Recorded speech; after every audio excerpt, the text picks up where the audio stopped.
Prestigious Ivy League schools, they are postponing exams, they are canceling classes, they're providing students with crayons and Legos and cookies and Milky, to cope with Trump's election win.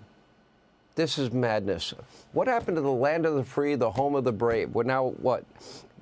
We're now the home of, comfort pets and the home of woke, lunatics that need comfort. It's bizarre. New Jersey's Governor Phil Murphy dramatically pledged to fight to the death against Donald Trump's policies. The far-left Guardian newspaper is offering therapy to devastated staff members. And last night, over at the Washington Post, a columnist, MSDNC contributor named Jennifer Rubin, posting on X, quote, "It is 1933. Hitler is in power. No time for a bleeping seminar on Democrats' messaging errors." Talk about snowflakes. If anyone still wonders why the Washington Post and all of these legacy media people have lost all credibility, nobody trusts them, take a look at Jennifer Rubin. But tonight it is official. The Democrats are definitely in disarray. Donald Trump has, frankly, he has won and he has broken them, maybe beyond repair. Now turn on any left-leaning outlet. The chaos, the infighting, the hysteria is through the roof. You decide. Take a look. I'm sorry, but Donald Trump hates veterans. He called them suckers and losers. He did. He absolutely, despite, he has his whole life. He has his entire life. I know you're super emotional. I just... Of course I am. I'm terrified. I'm telling you. Democrats never got it. That while we were looking at all of the crazy things Donald Trump was saying on the campaign trail, all of the frightening things Donald Trump was saying on the campaign trail, they were looking at their wallet. They were looking what groceries cost, what gas costs, what rent costs. We are being branded as the most extreme of us. It is not only politically problematic, as we just saw, because none of this stuff helped the other day. Without a doubt, it's a problem.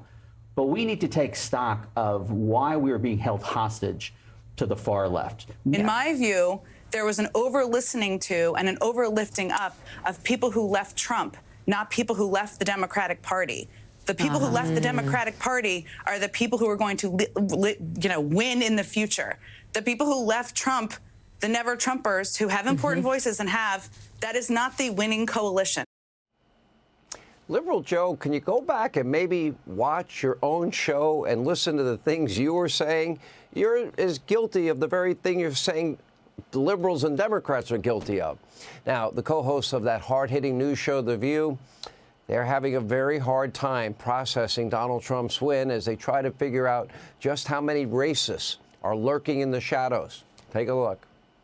The bigger question should be, yes, Sonny, why did they vote for him? Yes. In sweeping... So they need to be introspective. No, we need to be introspective. If we voted for Kamala Harris, we need to say what didn't resonate with the voters. Do you know what didn't resonate with the voters? When they were saying we don't feel safe and the left focused on defund the police and bail reform. They also denied the border was a crisis and kept saying, no, it's fine. This is not a...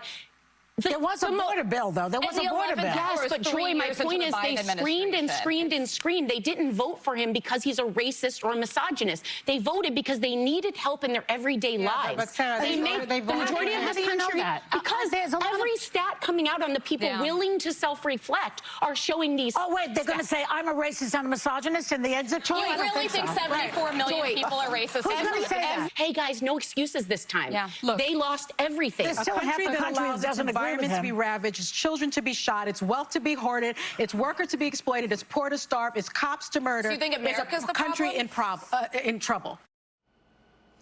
If we played any more of that, I'd have to give free extra strength Excedrin to every one of you out there watching. Believe it or not, it actually gets worse.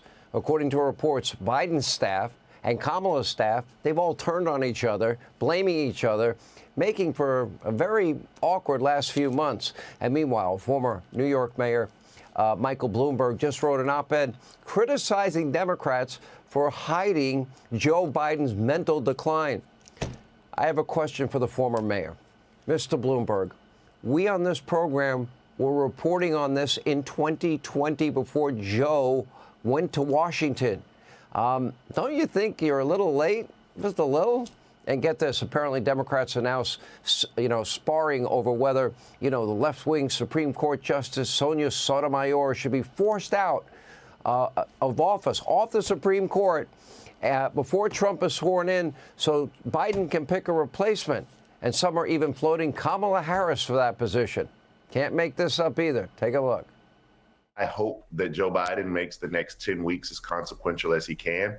I don't care about drawing outside the lines or what Republicans may think about it. This is within your purview. You can actually do it, and you should do it. And, one more thing, John, is you have a hell of a vice president right there who has a legal pedigree to sit on the Supreme Court. And let Republicans go crazy and ape. I'm even mentioning that option. You floating? Are you floating? This is 7:39 a.m. on the East Coast. Did Bakari Sellers just float Vice President Kamala Harris as a potential Supreme Court nominee? Not only am I floating it, but I want to stir up everything. I want people's heads to explode this morning, so we go into the weekend just knowing that the chaos has not ended just yet. I have a sad prediction. This is not only not going to stop, it's going to get worse. The panic for them is real. It is not a good time to be on the left. And whether they realize it or not, the Democratic Party, the deep state, Washington bureaucracy, the state-run media mob are all facing a reckoning as President Donald J. Trump can sit back, watch them implode, without any need for retribution, which they claim he's going to be doing. He's not. The American people no longer care what legacy media, what Hollywood, what Obama, what celebrities have to say. Why? Because they have zero influence. Legacy media, celebrity influence is completely dead. Otherwise, this election would have turned out very differently because they spoke in one voice. They told the same lies. They had the same hysteria, the same propaganda, misinformation, the same smearing, lying, besmirchment. Donald Trump's ultimate revenge will be success for every American. Slashing regulations, decentralizing the federal government, cutting out waste, fraud, and abuse, flushing out corrupt actors. They have to go. People that have weaponized and destroyed the greatest law enforcement agency the world has ever known, the greatest intel community the world has ever known. They got to be cleaned up.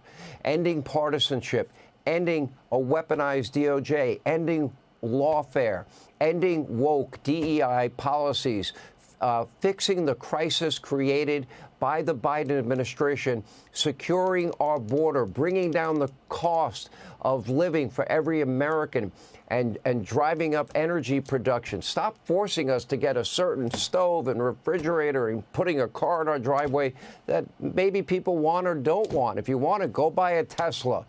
Peace through strength will be brought back. That will help bring stability to the world.